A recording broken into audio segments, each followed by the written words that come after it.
Il y a quelques semaines, le président de la transition Brice Clotaire Oligui Nguema annonçait la mise en place d'un audit rigoureux au sein de la Société d'énergie et d'eau du Gabon. Cette initiative vise à faire la lumière sur les dysfonctionnements au sein de cette entreprise dont les prestations sont devenues de plus en plus insatisfaisantes.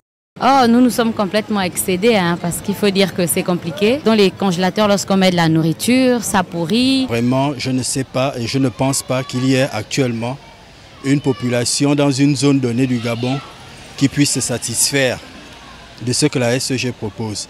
Peu importe la zone, peu importe même la province, les Gabonais souffrent de coupures d'électricité, de coupures d'eau.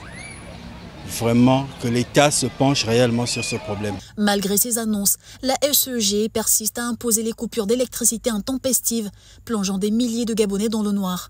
Cette situation est d'autant plus frustrante que beaucoup de citoyens avaient commencé à espérer à une amélioration rapide de leur quotidien. La perspective de nuits éclairées et d'une alimentation électrique stable a été de courte durée pour la plupart des ménages. Ils n'ont qu'à vraiment nous donner le chronogramme des coupures. Comme ça, nous saurons qu'à tel moment, il y a coupure. Comme ça, on se prépare en conséquence. Le sourire sur les visages des Gabonais n'a duré que quelques jours, remplacé rapidement par la lassitude et l'exaspération face à une crise qui semble sans fin. À l'heure actuelle, une question cruciale se pose. Ne serait-il pas judicieux de lancer un appel d'offres pour permettre à d'autres entreprises de concourir sur le marché de l'énergie et de l'eau au Gabon? Une telle démarche pourrait non seulement introduire une concurrence saine, mais aussi à inciter la SEG à améliorer ses services sous la pression de nouveaux acteurs. La nécessité d'une véritable concurrence est criante. Un marché monopolistique comme celui-ci, où une seule entreprise détient tous les pouvoirs, ne peut qu'engendrer des abus et des inefficiences.